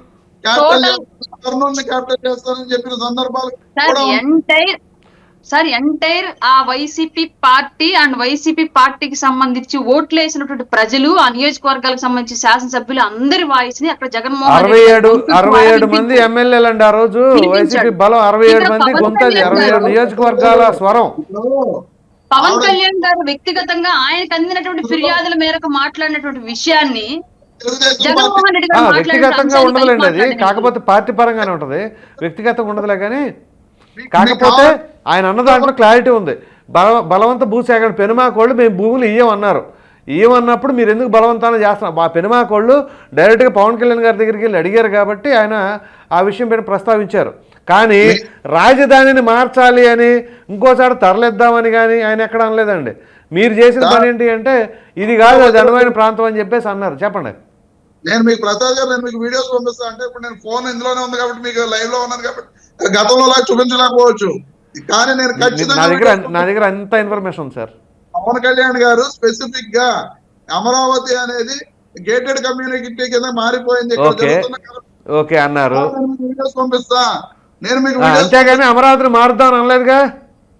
ఆ తర్వాత వైజాగ్ లో క్యాపిటల్ పెడితే బాగుంటది, కర్నూలు లో నా మనసుకు నచ్చిన ఇది కర్నూలు అవన్నీ రాజకీయ పరమైన కామెంట్లు. ఏ ఊరికి వెళ్తే ఆ ఊర్లో ప్రజలను, ఇప్పుడు మీకు జగన్మోహన్ రెడ్డి అన్నారు, ఆయన మచిలీపట్నం వెళ్తే హలో మచిలీపట్నం బాగున్నారా అంటారు, మచిలీపట్నం ప్రజలు మంచోళ్ళు అంటారు, అంత మాత్రం మిగిలిన ప్రాంతాల్లో అందరూ చెడ్డోళ్ళు అలా కాదు కదా. ఆ ప్రాంతానికి తగినట్టుగా మాట్లాడతాం అనేది రాజకీయ పరమైన అంశాలు అవి. అవేమో రాజకీయ పరమైన అంశాలు, ఇవేమో ఇలా అంటే అసెంబ్లీలో అలా కుదరదు కదా. అసెంబ్లీలో అలా కుదరదండి బలవాళ్ళు. మీరు అసెంబ్లీలో శాసన మండలిలో ఏదో మేము చెప్పేసామప్పుడు అని అంటే కుదరదు. ఇప్పుడు రాజకీయ పరంగా ఇప్పుడు సిపిఎస్ రద్దు అన్నారు, అది రాజకీయ పరంగానే చేసింది కదా. ప్రసాద్ గారు అసెంబ్లీలో జగన్మోహన్ రెడ్డి గారు ఏం మాట్లాడారు నేను చెప్తా. నేనే చెప్తా మీరెందుకు, నేనే చెప్తా. అక్కడ 30,000 ఎకరాలు ప్రభుత్వ భూములు ఉండా చోట అనువైన ప్రాంతం అన్నారు, అదే కదా మీరు చెప్పబోతుంది. అదే అనువైన ప్రాంతం దొనకొండలోనో లేకపోతే నూజివీడు దగ్గర పెట్టుంటే బాగుండేది. కానీ ఇప్పుడు నేను అమరావతికి సపోర్ట్ చేయట్లేదు అన్న మాట అనలేదు అప్పుడు. నేను చెప్పేది ఇదంతా చెప్పారు. సరే అమరావతికి నేను ఆమోదం తెలపట్లేదు, నా స్టాండ్ అది కాదు అని చెప్పేసి అప్పుడే అంటే బాగుండేది. నన్ను బుల్డోజ్ చేసేస్తున్నారు మీరు. ఇప్పుడు జగన్మోహన్ రెడ్డి గారు చెప్పింది ఏంటంటే, మేము కోరినా అది జరగదు కాబట్టి నేను కూడా దీనికి సపోర్ట్ చేస్తున్నాను, ఎందుకంటే వాళ్ళు ఒక నిర్ణయం తీసుకున్నారు, ఇది అందరికీ ఇంకా రాజధానికి అవుతుంది కాబట్టి నేను కూడా సపోర్ట్ చేస్తున్నాను అని చెప్పారు తప్ప, ముందు ఆయన మాట్లాడిన మాటలైతే ప్రభుత్వ భూములు ఎక్కడ ఉన్నాయో అక్కడ పెట్టుకుంటే మనకి ఇంత ఖర్చు ఉండదు, ఇంత ఇది ఉండదు, వీళ్ళందరినీ ఇబ్బందులు పెట్టే పరిస్థితులు రావని చెప్పి ఆయన క్లియర్ గా చెప్పడం జరిగింది. కానీ ఆ రోజు 2019 ఎన్నికలకు ముందు ఆఖరి ప్రచారం ఎక్కడ జరిగింది, మీటింగ్ చెప్పండి నాకు. ఏదండి 2019 ఎన్నికలకి ఆఖరి ప్రచారం మీటింగు ఎక్కడ పెట్టారా ఏపీలో వైసీపీ వాళ్ళు? శ్రీకాకుళం అనుకుంటండి. నేను చెప్తా, మంగళగిరిలో పెట్టారు. పెట్టి ఆళ్ళ రామకృష్ణారెడ్డిని మంత్రిని చేస్తాను, అమరావతి రాజధాని అని చెప్పారు. రెండు జరగల. ఇప్పుడు అమరావతి రాజధాని కాదు అని చెప్పి మేము ఎక్కడో చెప్పాలి, అది కూడా చెప్తాం ప్రసాద్ గారు. అమరావతి అది లూప్ హోల్, ఇది వాడుకోవడానికి లూప్ హోల్ అది మీకు. అలా కాదు, మాకైతేనేమో లూప్ హోల్స్ అంటారు, ఎదుర్కోళ్ళకైతేనేమో మీరు కవర్ చేస్తారు. అది కరెక్ట్ గా నేను ఎదుర్కోవాలి కవర్ చేయను, మీరు భలే వాళ్ళే. నేను చెప్పానా ప్రభుత్వ భూములని జగన్మోహన్ రెడ్డి గారు అన్నారని మీరు చెప్పేదానికంటే నేనే చెప్పే ముందు క్లియర్ గా జగన్మోహన్ రెడ్డి గారు ఆ రోజు కూడా అమరావతి చెప్పారు. నేను దాన్ని కాదనట్లేదు. నాకు ఎవరు స్టాండ్ అవసరంలా, ఎవరేం మాట్లాడినా నాకు నా బ్రెయిన్లో అలా గుర్తుంటుంది. నేను వీడియోలో చూడవసరలా, ఏమీ చేయవసరలా, నాకు అన్ని గుర్తుంటాయి. కొంచెం భగవంతుడు నాకు ఏదో మెమరీ పవర్ ఇచ్చారులేండి. నేను కూడా వీడియో చూడకుండానే చెప్పాను, నాకు గుర్తుందండి అన్ని. అదే అది మీ పార్టీ నాయకుడు కాబట్టి మీరు ఫోకస్ చేస్తారు. నేను అన్ని పార్టీలలో చూస్తా కదా, నేను అన్ని పార్టీలు చెప్తాను సార్, ఏ నాయకుడు ఏమన్నాడు అన్ని చెప్తాను నేను. మీరు కౌంటర్లు వేయడానికి పెట్టుకుంటారు. అదే మరి పెట్టుకోకపోతే మమ్మల్ని చంపేస్తారు కదా. రైట్ లేకపోతే మీరు చంపేస్తారు కదా వాళ్ళని, మమ్మల్ని చంపేస్తారండి బాబు. మస్తాన్రావు గారు సార్ చెప్పండి. సో ఇప్పుడు యాక్చువల్గా ఏంటంటే టాపిక్ ఎటు వెళ్ళిపోయింది సరే, ఎటు వెళ్ళినా సరే మనం వదలం అనుకోండి, అది వేరే విషయం. మామూలుగా ప్రజలు ఇచ్చేదేమో అధికారం 5 సంవత్సరాలు, వీళ్ళేమో 25 ఏళ్ళు ఇష్టం వచ్చినట్లుగా చేసుకుంటూ ఉంటారు. ఏమంటారు మీరు? అంటే ఏ పార్టీ అధికారంలోకి వచ్చినా కూడా భవిష్యత్తులో అది ప్రజలకు మేలు చేస్తుందంటే ఒప్పందాలు కుదుర్చుకోవడం తప్పులేదు. కానీ వీళ్ళ వెస్టర్న్ ఇంట్రెస్ట్లు వీళ్ళకి ఏదన్నా ఆయాచిత లబ్ధి చేకూర్చి విషయంలో జరుగుతున్న ఒప్పందాల విషయంలోనే ఇప్పుడు అన్ని కూడా మనకు వస్తా ఉన్నాయి. ఎందుకంటే ఇప్పుడు మనం 2019కి ముందు విద్యుత్ ఒప్పందాలన్నింటినీ కూడా జగన్మోహన్ రెడ్డి గారు రద్దు చేసిన పరిస్థితి కూడా ఉంది. అక్కడ అది కూడా గమనించాలి మనం. అంటే వాళ్ళు కూడా అప్పుడు ఎక్కువ కాలానికే కుదుర్చుకున్నారు, రాబోయే కొన్ని 10 సంవత్సరాలు అలానే కుదుర్చుకున్నారు. అయితే ఏంటంటే ప్రజలకి ఎంత మేర మేలు చేస్తుంది, మన ఇంట్రెస్ట్ కంటే నిస్వార్థంగా ప్రజలకు సేవ చేయడానికే ప్రజలు అధికారం ఇచ్చారు. అఖిలపక్ష సమావేశం అంటున్నారు. పౌరుల ధనానికి సంబంధించి సంరక్షకులుగా మాత్రమే ఉండాలి తప్పితే వాటిని దోచుకోవడానికి ఉండకూడదు అనేది మనం రాజ్యాంగం చెప్పింది. దాని సార్ మీరు చెప్తున్నారు, నేను వెళ్ళలేదు. అందుకని అఖిలపక్ష సమావేశం నిర్వహిస్తే ఇట్లాంటి ఒప్పందాలు అప్పుడు ఎవరు అధికారంలోకి వచ్చినా ఎవరు ఓడిపోయినా ఇంకెవరున్నా సరే ప్రజలకి మంచి జరుగుతుంది కదా, ఆ డీల్ సెట్ చేసుకునే దాంట్లో. అదే సార్, ఇప్పుడు ఇది 80వ దశకం దాకా కొంత మీరు చెప్పిన 90 మధ్య వరకు జరిగిందండి. ప్రతిపక్షాలన్నింటినీ కూడా తీసుకెళ్తాం, దానిలో ఇన్వాల్వ్ చేయటం, వాళ్ళకందరికీ కూడా పారదర్శకంగా దాన్ని చూపించటం, ఇవన్నీ కూడా అంతెందుకండి. ఇప్పుడు గాలి జనార్దన్ రెడ్డి గారి మీద ఆరోపణలు వచ్చినప్పుడు ఒక ప్రత్యేక హెలికాప్టర్ పెట్టి ప్రతిపక్షాలన్నింటినీ కూడా తీసుకెళ్లారు వైఎస్ రాజశేఖర రెడ్డి గారు. మీకు గుర్తునే ఉంటది, మీకు గుర్తునే ఉంటది. ఇప్పుడు జగన్మోహన్ రెడ్డి గారు అసలు పుట్టలేదన్నమాట. అసలు ప్రతిపక్షమే ఉండదని కోరుకున్న వ్యక్తి జగన్మోహన్ రెడ్డి గారు. రాజశేఖర రెడ్డి గారికి ఆయన తేడా ఉంది. సో ఇది కూడా గమనించాలి మనం. ఎందుకంటే అలా రాజకీయాలు ఆ విధంగా పరిణామ క్రమం అనమాట. ఇది ఏంటంటే ప్రతిపక్షాలు మనకు అవసరం లేదు, మనకే అధికారం ఇచ్చారు కాబట్టి మనమే వెళ్ళిపోవడం. అంటే నిజానికి మీరు అన్నట్టు ఎప్పుడైతే ప్రతిపక్షాలను తీసుకెళ్తారో, అందరినీ ఇన్వాల్వ్ చేస్తారో, వీళ్ళంతా పారదర్శకంగా వెళ్తున్నారు, దీనిలో బ్రైబ్ సంబంధించిన అంశాలు ఉండవు అనేది కూడా ప్రజలు గమనిస్తారు. కానీ ఇక్కడ ఏం జరుగుతుంది, ఇన్వెస్టర్స్ కూడా నమ్మకం ఉంటుంది వాళ్ళగా. ఇన్వెస్టర్స్ కనే కాదు, అంటే ఇన్వెస్టర్స్ అంటే ఇప్పుడు అంతా కూడా షార్ట్ కట్ కదండి. ఇప్పుడు అదానీ గారు మీరు ఎదిగిన క్రమం చూసుకుంటే ఇప్పుడు ఈ మొత్తం ఎపిసోడ్ లో నరేంద్ర మోడీ గారు బిహైండ్ ది కర్టెన్ ఉండబట్టే ఆయనకి అన్ని రాష్ట్రాల్లో వస్తున్నాయి, ఇట్లా ప్రాజెక్టులన్నీ కూడా వెంటనే దొరుకుతా ఉన్నాయి అనేది కూడా వస్తా ఉంది. ఇంకొక విధానం కూడా మనం గమనించవచ్చు. ఇక్కడ చర్చించాల్సిన అంశం ఏంటంటే, మామూలుగా మనము ఫలానా మాకు విద్యుత్ కావాలి, మాకు ఈ విధంగా సరఫరా ఎవరైనా చేస్తారా అని టెండర్లు ఇస్తారు. అట్లా కాదు, ముందుగా వచ్చి ఆ పారిశ్రామికవేత్త కలుస్తాడు. వాడికి ఏదైతే వాడికి నిబంధనలు కానీ వాడికి ఎక్స్పీరియన్స్ ఉంటుందో ఆ ఎక్స్పీరియన్స్ లో ఈ టెండర్లో పెడుతున్నారు. చాలా అధ్వానంగా మారిపోయింది. ఆ ప్రజల సొమ్మును షార్ట్ కట్ లో దోచుకుంటానికి టెండర్లు కూడా పారిశ్రామికవేత్తలు మనకు కావాల్సిన కంపెనీలకు ఇవ్వడానికి ఆ విధంగానే తయారు చేస్తున్న పరిస్థితి ఉంది, నిబంధనలన్నింటినీ కూడా. సో వాటిని కూడా మార్పు రావాలి. ఇప్పుడు ఇప్పుడు మొత్తం మనం గమనించినట్లయితే ఇప్పుడు విద్యుత్ ఒప్పందాలకు సంబంధించి ఇప్పుడు కోర్టు ఏమి నిర్ణయిస్తుంది? ఇప్పుడు నరేంద్ర మోడీ గారు కూడా ఇంతవరకు రెస్పాండ్ కాలేదండి. ఎందుకంటే అదానీ గారికి సంబంధించిన ఆరోపణలు వచ్చినప్పుడు వేళ్ళన్నీ నరేంద్ర మోడీ గారి వైపు చూపిస్తాయి. ఇప్పుడు నరేంద్ర మోడీ గారు అదానీ గారు చర్యలు తీసుకున్నంతకాలం జగన్మోహన్ రెడ్డి గారు కూడా సేఫ్ సైడ్ లోనే ఉంటారు ఇక్కడ. దానిలో ఎటువంటి అనుమానం లేదు. ఎందుకంటే అదానీ గారి మీద అక్కడ FBI అప్పచెప్పటమా లేదా అక్కడ దోషిగా నిర్ధారించడమా? అప్పుడు ఇక్కడ ఇంకో అంశం కూడా గమనించాలండి. ఈ ఒప్పందం మొత్తంలో 2900 కోట్లు ఈ ఒప్పందం కనుక రద్దు చేసుకుంటే మనము 2900 కోట్లు అదానీకి సంబంధించిన కంపెనీకి చెల్లించాలి. అంటే ఆల్రెడీ 2029 కోట్లు వీళ్ళు ఇన్వెస్ట్ చేశారు కాబట్టి ఈ బ్రైబ్ కింద ఆ వడ్డీతో సహా వసూలు చేసుకుంటానికి నిబంధన పెట్టారా అనేది కూడా ఇక్కడ ఒక గమనించాల్సిన అంశం. అంటే ఇది పూర్తి స్థాయిలో నేను ఆరోపించట్లేదు, కానీ కొద్దిగా ఆలోచించాల్సిన అంశంగా ఇక్కడ ఉంది. ఎందుకంటే నాకు ఆ నెంబర్లు చూస్తుంటే కూడా కొన్ని డౌట్స్ వస్తున్నాయి సార్. యాక్చువల్గా ఈ 2029 కోట్లు ఏంటి అటు ఇటు కాకుండా 2029 ఎన్నికలు ఉండయానా? అది అని కూడా 1750 కోట్లు అంటే 175 నియోజకవర్గాలు ఏంటో నియోజకవర్గానికి 10 కోట్లు 1750 కోట్ల అదొక కూడా ఏం నాకు అర్థం కావట్లేదు. మొన్న 3 రోజుల నుంచి సతమతం అవుతున్నాను నేను.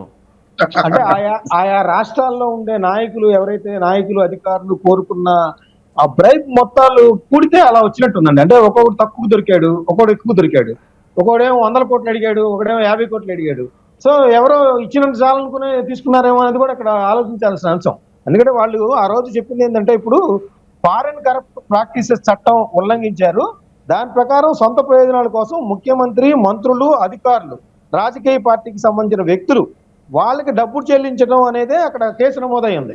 అంటే దీనిలో ఎవరైనా కావచ్చు. ఇప్పుడు మీరు అన్నట్టు ఇక్కడ జగన్మోహన్ రెడ్డి తీసుకున్నారా, జగన్మోహన్ రెడ్డి గారి తరఫున ఇంకెవరన్నా ఆ విధంగా డీల్ చేసి తీసుకున్నారా అనేది కూడా తేలాల్సిన అంశం. ఎందుకంటే అక్కడ ముఖ్యమంత్రి అన్నారు కానీ జగన్మోహన్ రెడ్డి అనేది పేరుని మెన్షన్ చేయలేదు. అది కూడా అక్కడ అందరూ కూడా గమనించారు సార్. కాకపోతే ఆ పీరియడ్ లో ఆయనే కదా ఉంది, ఆ పీరియడ్ లో ఆయనే ఉన్నారు. అంటే ఇప్పుడు అది తేలాలి కదా, వాళ్ళు ఆరోపణ చేస్తే అట్లా అది ఇప్పుడు అది చిన్న మొత్తాలు కాదు. 1750 కోట్లు అది ఎక్కడికి వెళ్ళింది, అది ఏ రూపంలో ఇచ్చారు, ఆ టైం పీరియడ్ బేస్ చేసుకుని ఆయన అంటుంది. అది సార్ అది ఏ రూపంలో ఇచ్చారు, ఎక్కడికి వెళ్ళాయి, వాటిని స్వాధీనం చేసుకోవాలన్నా కూడా ప్రభుత్వాలన్నీ కూడా మొత్తం కూలంకషంగా చూస్తాయి కదా. ఇప్పుడు అంత మొత్తం ఏదో చిల్లర కాదు కదా జేబులో పెట్టుకుని వెళ్ళిపోవడానికి. అది ఎక్కడికి వెళ్ళాయి, ఎక్కడి నుంచి ఎవరికి వెళ్ళాయి, ఏ రాజకీయ పార్టీలు దానిలో ఉన్నాయి, భాగస్వాములు ఉన్నాయి, అన్ని తేల్చాల్సిన అంశం. ఇవన్నీ సార్ హవాలాల్లో పెద్ద తేల్చేసి పెద్ద విషయం కాదు అవన్నీ. అవి చాలా వేల కోట్లు డీల్ చేసే వాళ్ళు మీరు 100 కోట్ల గురించి చెప్తారేంటి సార్? అంతర్జాతీయ చట్టాల ప్రకారం మన అమెరికాకి మనం ఇక్కడ నిందితులుగా ఎవరైతే ఉన్నారో వాళ్ళకి అందజేసే సంస్కృతి అదే నిబంధనలు ఏమి లేవు అనేది కూడా ఒకటి వస్తా ఉందండి. అందుకనే అదానీ గారు సేఫ్ సైడ్ అనేది ఈ విషయంలో ఉంది. Right sir. అరుణ గారు, ముందుగా మీకు కంగ్రాచులేషన్స్ అండి. మహారాష్ట్రలో తుఫాన్ ఎఫెక్ట్ అయితే ఖచ్చితంగా చూపించారు. మరలా పవన్ కళ్యాణ్ గారు 100% స్ట్రైక్ రేట్ అనేది ఆయన ఎక్కడెక్కడైతే ప్రచారం చేశారో ప్రతి చోట కూడా విజయం సాధించింది. సో దాన్ని ఏ రకంగా చూస్తున్నారు? 1 minute కంక్లూడ్ చేయండి సార్. ఇప్పుడు ఉన్నటువంటి సిచ్యువేషన్ మనం కనుక సింగిల్ వర్డ్ లో చెప్పాలి అనుకుంటే అది అతిశయక్తి అనుకున్నా సరే ప్రస్తుతానికి విజయం పవన్ కళ్యాణ్ గారి పాదాల వెంట పరిగెడుతుంది. ఆ పాదం ఎక్కడ మోపితే అక్కడ విజయం సత్యం అని చెప్పేసి మనందరికీ కనిపిస్తున్న విషయం సార్.